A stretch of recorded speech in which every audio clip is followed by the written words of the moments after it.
Today, we're unpacking one of the most unbelievable military achievements in human history. We're going to look at exactly how Rajendra Chola I pulled off an impossible trans-oceanic military heist in 1025 CE. I mean, think about the world 1,000 years ago, and then imagine organizing a massive armada to cross an open ocean. It honestly sounds like a movie script, but it was very, very real. Picture the year 1025 CE. Back then, warfare was strictly a land game, right? You fought where you could march. So launching a full-scale invasion across 1,500 miles of deep, unpredictable ocean, that wasn't just unprecedented, people literally thought it was tactical suicide. Look at the contrast here.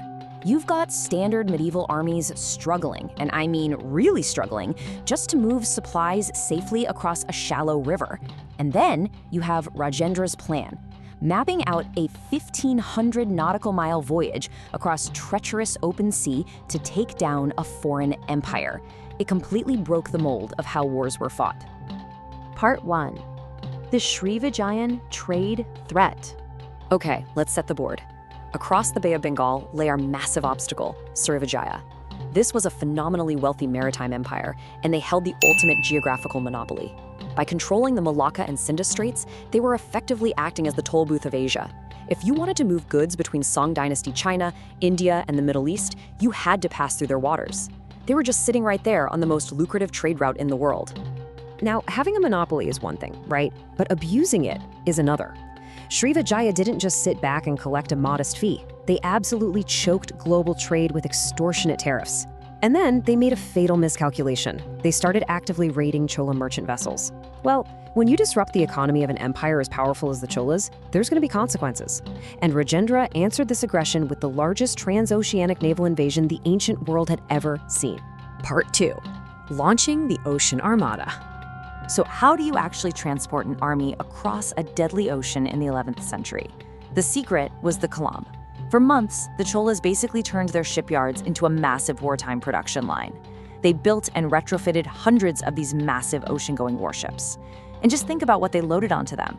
Thousands of battle-tested warriors, expert archers, and, this is the crazy part, heavy war elephants. Seriously, imagine the engineering it takes to strap a multi-ton war elephant to a wooden ship and sail it into a storm. It's just spectacular. And we really need to put the scale of this into perspective. 1,500 nautical miles. That is the massive expanse of open water the Chola fleet had to cross. This wasn't some quick hop across a narrow channel. This was a deep water voyage where a single severe storm could have wiped out the entire Chola military in an afternoon. So how did they survive the crossing and actually manage to surprise the enemy? Well, the Cholas had some of the greatest celestial navigators in the world. Using the monsoon winds in the stars, they did the absolute last thing anyone expected. Instead of hugging the coastlines where it was safer, they plunged straight through the open sea, completely bypassing all the Srivijayan coastal lookouts. Srivijaya was watching the coastline, but the Cholas came right out of the deep blue, securing total and absolute surprise. Part 3. The Southeast Asian blitzkrieg. When they hit land, they didn't just strike one port, they launched a beautifully coordinated, multi-target blitzkrieg. Let's break down these rapid tactical strikes. Step 1. Hit the capital of Palembang, essentially cutting the head off the snake. Step 2. Rapidly sweep north through the Straits. And Step 3. Conquer over 14 major port cities, including Kadaram, which is modern-day Kedah. In a matter of mere weeks, Srivijaya's total naval stranglehold was shattered. And man, that initial strike at the capital delivered incredible results. The Cholas didn't just win a battle, they actually captured the Srivijayan king himself.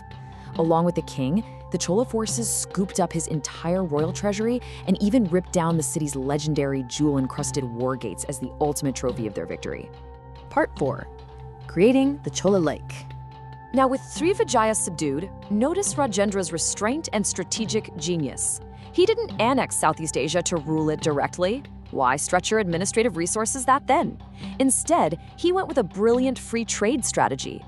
He simply installed friendly local rulers, eliminated those extortionate maritime trade barriers, and secured safe passage for powerful merchant guilds like the famous Ayavole 500. It was a masterclass in establishing economic dominance without the massive headache of direct occupation. The payoff here was huge. The Bay of Bengal was effectively transformed into a Chola Lake.